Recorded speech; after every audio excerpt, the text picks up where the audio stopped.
Europe 1, il est 8h40. Nicolas Canteloup. Eh ben voilà.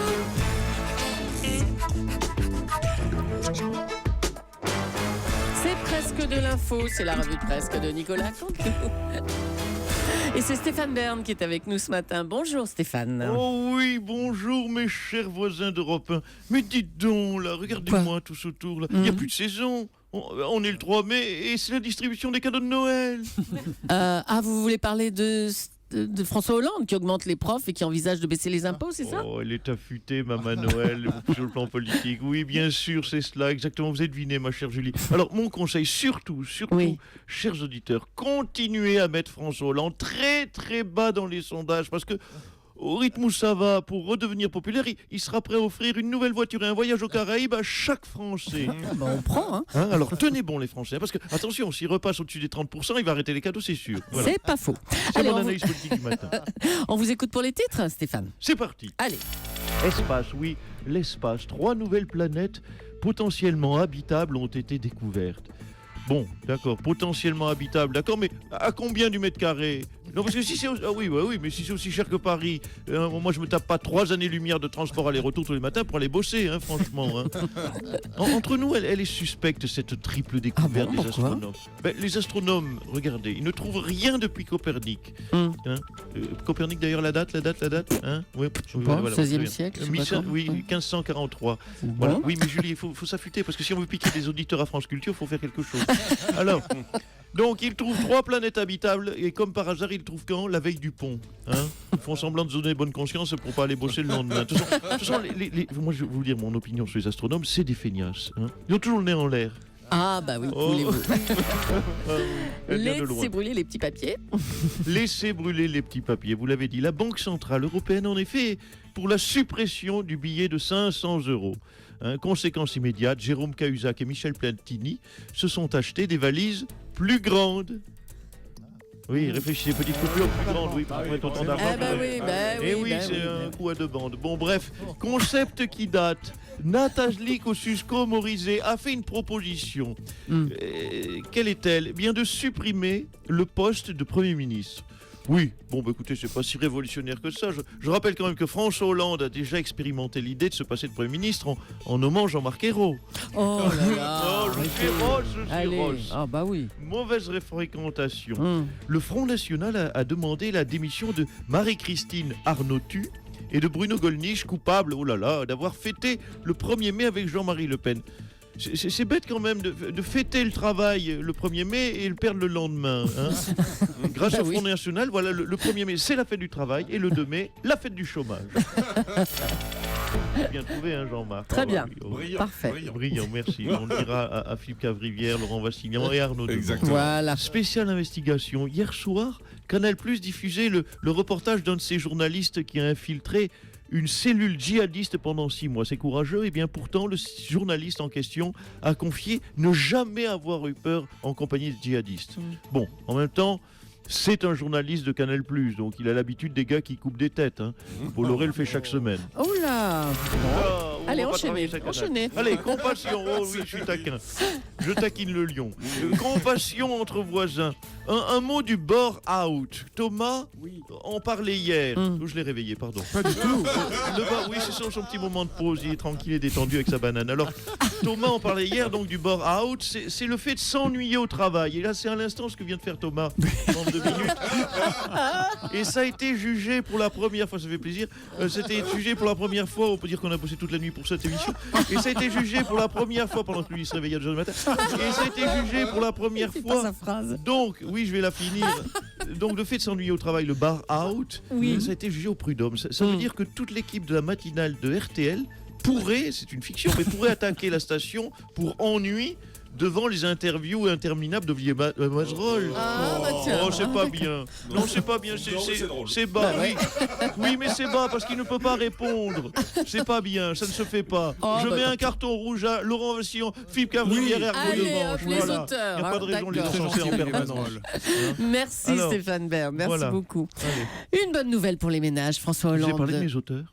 Oui, oui, oui. Ah bon, pardon. Mais je les reciterai à la fin. Très bien. Ils sont Oui. trois, non? Ils sont Oui. trois. Oui, mais c'est bon. Oui, mais c'est pas Allez, bonne nouvelle pour les ménages. François Hollande réfléchirait à baisser les impôts avant 2017. Bonjour Nicolas Sarkozy. Oui, bonjour. Ah ben voyons, oui, moi ça me fait pas rire. Ah. Ben oui, c'est de la triche, même Julie. Mais c'est les impôts, il n'a pas le droit. Bah. Mais attendez, non, mais si on va par là, c'est trop facile de chercher à gratter des points en baissant les impôts. Est-ce que je baisse les impôts, moi, hein? Bah non, mais Et voilà. vous n'êtes pas au pouvoir. Hein, c'est pour Oui, ça. oui, mais même, on baisse pas, c'est comme ça. On baisse pas les impôts quand on est en campagne. C'est la déontologie politique, c'est interdit dans le règlement. On l'a dit, hein. On l'a dit, pas les affaires, rien sur les mamans et on baisse pas les impôts. Sinon, c'est tricher. Hein. Il se permet tout. Alors, ça y est, il vend 34 milliards de sous-marins, il fait baisser le chômage, les impôts, la croissance repart. Mais oui, le mec, il triche. Et c'est pas permis. Mais enfin, ce sont plutôt de bonnes nouvelles, La non, pousse. tout ça? Hein? Des bonnes nouvelles. Bah Oui, oui. oui, évidemment, si on se contente de conneries comme la baisse du chômage ou le retour de la croissance. Des oui, conneries. Ah ben oui, parce qu'on peut avoir un grand sourire niais. Ah oui, je vous vois là tous autour. Excusez-moi, on peut vouloir autre chose qu'un emploi, un salaire et un avenir. Ah Ça, bon c'est très commun. On peut vouloir autre chose. On peut vouloir moi comme président. Bah, ça c'est original. Ça de la gueule. Bien C'est sûr. intéressant. Alors, vous avez écouté notre matinale, nous avons parlé des falsifications de dossiers de fabrication chez Areva, hein, vous avez bien entendu. Oui, oui. Hein Pile la semaine où je claironne dans le JDD, vive le nucléaire. Ah oui, c'est vrai. Franchement, j'ai pas de bol en ce moment. Ah, J'ai pas la main. C'est pas le bon timing, monsieur Sarkozy. C'est vrai. Allez, à bientôt. François Hollande Oui, participera. ça va, votre petit ton. Là. François Hollande participera dans quelques heures maintenant à un colloque sur la gauche au Théâtre du Rond-Point à Paris. Bonjour, monsieur le Président. Bonjour. J'ai bien aimé la façon dont vous avez remballé l'ancien président. de la Non, non, République. j'ai juste salué. C'était non, Ah oui. rien de spécial. Le Alors, théâtre du Rond-Point. oui. Colloque sur la gauche au théâtre du Rond-Point. Quel meilleur endroit, je vous pose la question, pour illustrer ma politique. Le théâtre du Rond-Point. Mhm. À la fin de mon quinquennat, les Français se diront tiens, on a tourné en rond. Et des fois, quand on est vraiment paumé, vous savez, on refait une. Ça vous est arrivé hein, tous, on refait une deuxième fois fois. le tour du rond-point, c'est Le ça tour du même Oui, rond-point quand on est exactement. paumé. Bah oui, oui, Eh bien, oui. c'est ce que je me souhaite pour 2017, de refaire un deuxième tour de rond-point. Et c'est des gros ronds-points, M. Morandini. Hein, monsieur Cabrol, c'est des ronds-points qui durent 5 ans. Ah bah quand même, oui. 5 ans pour faire le tour du rond-point. Bah oui. C'est long. Alors hier, vous avez Ouh annoncé... là là, vous êtes engagé politiquement. Non, mais monsieur 5 ans, c'est long. Ah bah oui. Là, je mets une croix. C'était un reproche ou pas? Alors, Monsieur le Président, hier, vous avez annoncé une augmentation pour les professeurs. Vous avez distribué 4 milliards de cadeaux depuis janvier. Oui. Vous distribuez à tout va. Hein. Voilà. Non, c'est faux. Non, Hein pas tout va. Il y a une nuance. Hein C'est faux. Je ne distribue qu'aux gens susceptibles de voter pour moi. Ah d'accord. François Bayrou posait d'ailleurs la question du financement de ces mesures. Alors, bien, écoutez, je ne vais pas dérober. On finance, je vais donner le financement. Oui. François Bayrou, j'apprécie. On finance avec des sous. Oui, mais avec des sous, merci, mais on les trouve où, ces sous?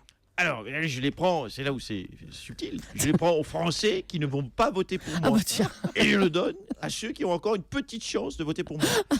C'est pas con, Pas con. C'est pas de moi, hein, c'est de Macron. Ah, quand même. Mais attendez, 4 milliards de cadeaux, c'est une somme, hein, quand même. Oui, c'est une somme rondelette, une coquette somme, comme dirait Jean-Pierre Foucault. Je suis l'homme qui valait. Vous l'avez, coquette somme. Une coquette somme. C'est une jolie somme. Merci, monsieur Foucault, de votre intervention qui m'a bouffé 20 secondes sur mon intervention. Je suis l'homme qui valait 4 milliards, quelque part. Enfin, plus exactement, l'homme qui cramait 4 milliards. Mais ça fait partie de ma stratégie Bruce Willis. C'est mon nom de code. Votre stratégie Bruce Willis, alors, Oui. c'est quoi ça? Oui, en fait, je vous fais une confidence. Une fois, je regardais le film avec Bruce Willis, Oui. Sixième Sens, Mhm. où un enfant, vous savez, voit des morts partout. Oui. Et je m'ennuyais. J'étais au bord du bore-out. Je m'ennuyais. Et là, paf! La fin du film est géniale. Eh bien, tout le monde a dit que ce film était génial grâce juste à la fin de ce film, Mhm. qui était pourtant ennuyeux. Eh bien, moi, je fais pareil. C'est ma stratégie Bruce Willis. Un quinquennat chiant à mourir. Chiant. Pendant 4 ans et demi. Ah, monsieur Morandini, vous confirmez? Le tour du rond-point, 4 ans et demi est très très long. Et à la fin, parce qu'il vient de s'engager politiquement. Très à droite, monsieur Morandini. Et à la fin, il soutient plutôt Goldich, peut-être. Et à la fin, ban! Dans les derniers mois, j'arrose tout le monde, le chômage baisse et tout le monde m'adore. Peut-être même monsieur Morandini. Attends, tout le monde ne vous adore pas. Ah, bah voilà. Je dis. Je rappelle que vous n'avez jamais été aussi bas dans les sondages. Hein, Oui, c'est ma difficulté. Je suis lucide, hein, je me rends compte des choses. Pourquoi ce ne marche pas sur Bruce Willis, sur moi, cette stratégie Oui. Bruce Willis? C'est comme la musculation, ça marche sur Bruce Willis et pas sur moi. Je ne comprends pas pas. trop, hein, vraiment. Allez, courage, monsieur le président. Courage. Oui, Un petit mot de cette planche de Tintin, vendue aux enchères par le chanteur Renaud et qui a battu des records. 1 million d'euros pour cette double planche de l'album Le Sceptre d'Autocar. Manuel Valls, un petit commentaire? Oui, alors, écoutez, moi aussi j'ai un document rare que je peux vendre très cher. Ah bon? C'est quoi? C'est peut-être le scénario du Sceptre d'Autocar, non? Non, c'est pas le CEP d'autocar, c'est le projet de l'autocar. Ah. Ça vient de la loi Macron. Ah, les autocars, ah oui, d'accord. Oui, c'est très très rare, je vous le confirme. C'est la seule idée qu'a eu Emmanuel Macron en 5 ans, les autocars. Oh là là, c'est vraiment un génie ce Macron. Qu'est-ce qu'il mérite d'être président? Bon, vous êtes toujours en colère hein, contre votre ministre. Mais qu'est-ce qu'il Ça peut? s'entend. Pas du tout, mais pas du tout. D'ailleurs, je lui ai dit, Emmanuel, si tu crois que tu vas être président en 2017, Tintin. Ah, Voilà, bravo. ça, c'est envoyé. Ouais, ben voilà, merci Manuel Valls. Et puis ce week-end, c'était le retour d'une légende, Michel Polnareff, qui donnait son premier concert à Épernay. Charles Aznavour, bonjour. Oui. Vous avez vu ce concert? Oui, bonjour. Non, malheureusement, ce week-end, j'ai été place de la République pour voir les Nuits debout. Ah bon? C'est une cause qui vous touche, ça? Oui, j'ai toujours été sensible aux problèmes des adolescents, le chômage, la précarité, et puis les comédiens. Les comédiens. Oui, d'ailleurs, j'en ai fait une chanson. Slipper. Vous la voyez venir. Hein. Viens voir les comédiens, voir les boutons blancs qui explosent. Les comédiens. Non, s'il vous plaît, Charles Les Aznavour. comédiens. Pitié. S'il vous plaît. Charles, s'il vous plaît. Charles. Nicolas Canteloup qu'on retrouve demain en direct à 8h40 pour la revue de presse sur Europe 1. Bonjour Jean-Marc Morandini.